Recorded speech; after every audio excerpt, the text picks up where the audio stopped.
Hi friends, కోతి డోలు కథ. అనగనగా ఒక ఊరిలో ఒక కోతి ఒక చెట్టు మీద కూర్చొని ఉన్నది. అది కూర్చొని ఉంటే అప్పుడు ఆ చెట్టు మీదకి ఈ చెట్టు మీదకి అది ఎగురుతుంటే దాని తోకకు ముళ్ళు గుచ్చుకుంది. అప్పుడు ఆ కోతి నాకు తోకకు ముళ్ళు గుచ్చుకుని తీసేవారెవరని అది ఎదురు చూస్తూ ఉన్నది. అంతలోనే ఆ దారిన ఒక వ్యక్తి పోవచ్చున్నాడు. అతన్ని పిలిచి, ఓ అన్నా, నా తోక ముళ్ళు గుచ్చుకుంది, నువ్వు తీస్తావా అని అడిగింది.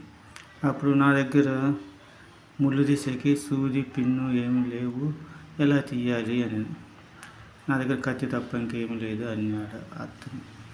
అయితే ఆ కత్తితో మొన్నతోనే తీన్నా అనింది ఆ కోతి. సరే అని చెప్పి ఆ దాని కత్తి మొనతో ముళ్ళు తీస్తున్నాడు. అలా ముళ్ళు తీస్తుంటే అది గుచ్చేటప్పుడు అది కసక్కని తోక తెగిపోయింది. తేగ తెగిపోయింటే కోతిలే, నువ్వు నా తోక అతికిస్తావా లేకపోతే నీకు కత్తిస్తావా, నా తోక అతికిస్తావా నీకు కత్తిస్తావా అని. తోక అతికించడం చేతగాక సరే అని అతను కత్తి ఇచ్చి వెళ్ళాడు.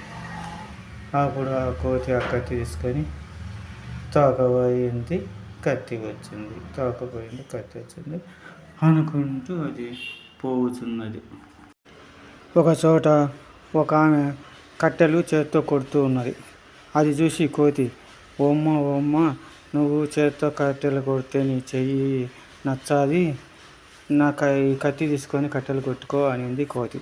అప్పుడు ఆమె, ఈ కత్తి చిన్నగా ఉన్నది, ఇరిగిపోనిలే అనింది కోతి.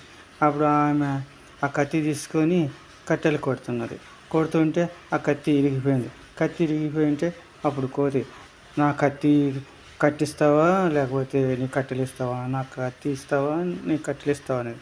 ఇంకా ఇరిగిపోయిన కత్తి ఎలా ఇస్తావని ఆమె కట్టెల మోపు ఇచ్చింది.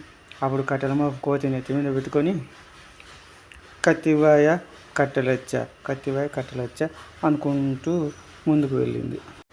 హాయ్ ఫ్రెండ్స్, కోతి డోలు కథ ఇంకా ఉన్నది. ఈ కథ నచ్చితే లైక్ చేయండి, షేర్ చేయండి, సబ్స్క్రైబ్ చేయండి. Thanks friends.